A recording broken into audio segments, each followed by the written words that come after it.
Hola, ¿qué tal? Buenos días. Mi nombre es Mario Constantino.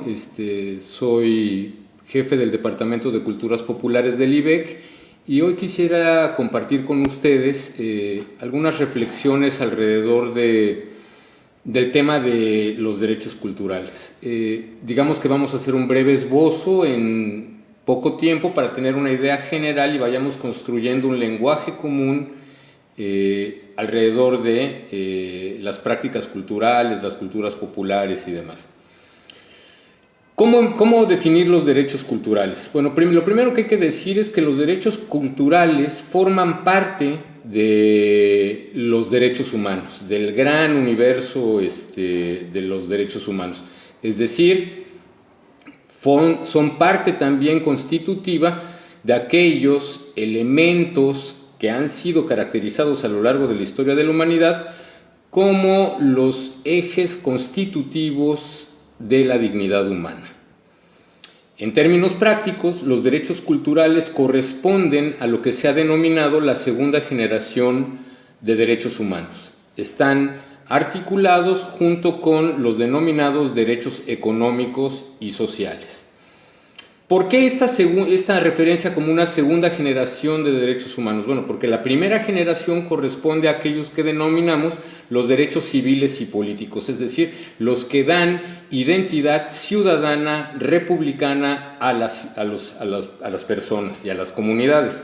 Esta segunda dimensión o esta segunda generación de derechos humanos tiene justamente que ver con estos elementos que dan continuidad a la dignidad de las personas viviendo en comunidad o viviendo en sociedad. En este sentido, los derechos culturales corresponderían a esta generación de derechos orientados a darle continuidad a la dignidad humana a través de prácticas. Y entonces, ¿qué garantizan los derechos culturales? Básicamente son estas dimensiones o estas dimensiones jurídicas orientadas a garantizar que personas y grupos tengan acceso a la cultura y a las artes en sentido amplio. Diría mejor, a las culturas y a las manifestaciones artísticas en sentido amplio. La cultura, como elemento cohesionador de los derechos culturales, es un elemento transversal. Es decir, nosotros podemos asumir que si la cultura es un sistema de prácticas simbólicas y operacionales que los individuos y comunidades hacemos para recrear el mundo, entonces la cultura está en todos lados. En ese sentido es transversal. Atraviesa todas y cada una de las actividades que cotidianamente hacemos. Y en ese sentido, al ser transversal, pues contiene una extensa y compleja red de significantes.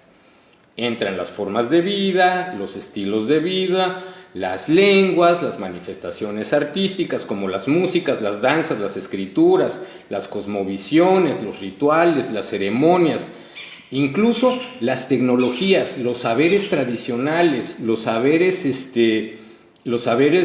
tecnológicos, los saberes técnicos, el patrimonio biocultural, la gastronomía, los textiles. Es decir, la cultura engloba todas estas manifestaciones de lo humano en su vínculo con el entorno natural, el entorno social y cómo simbolizan y lo expresan, sea de una manera estética, artística, sea de una manera ritual, simbólica, que le permite apropiarse del mundo y darle sentido a lo que hacemos. ¿Qué garantizan en realidad los derechos culturales? Digamos que grosso modo, muy grosso modo, por esto es un esbozo alrededor de los derechos culturales, garantiza la participación en la vida cultural, es decir, el libre acceso a las distintas manifestaciones de la cultura y, por ende, a su producción también. También tiene que ver con el goce de los beneficios del progreso científico y sus aplicaciones para mejorar la vida y por lo tanto la dignidad de las personas. Entonces, los derechos culturales están íntimamente vinculados al desarrollo del progreso científico-tecnológico, ¿sí? Con fines de ampliar las capacidades de agregación de los derechos humanos.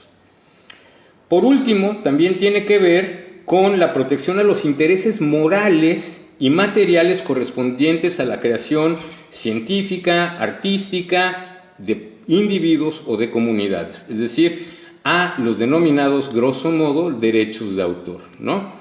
Y aquí tenemos tanto los derechos de autor para creaciones particulares, individuales, como puede ser una obra literaria, un cuadro, una pieza musical, como al patrimonio biocultural de pueblos y comunidades originarias. Por último, también se garantiza a través de los derechos culturales la libertad creativa y de investigación. No podemos pensar los derechos culturales de manera aislada. Siempre los derechos culturales están vinculados a otras dimensiones de los derechos humanos, como son la educación, la libertad de expresión, el derecho a la autodeterminación de los pueblos y comunidades originarios y afrodescendientes, y en ese sentido, la función de las instituciones públicas es acompañar todos esos procesos de experiencia, de creación, de reivindicación, de rescate, de prácticas que dan sentido e identidad a las comunidades. Por lo menos, conocer de qué son los derechos culturales, cuáles son sus características y qué cosas protegen y a qué cosas se orientan, nos sirve para poder, uno, ejercerlos de mejor manera y, eventualmente, hacer exigible su concreción.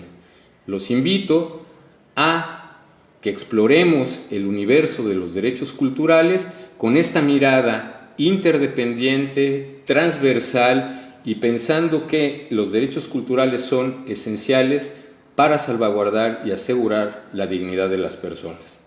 Nos vemos pronto. Quédate en casa.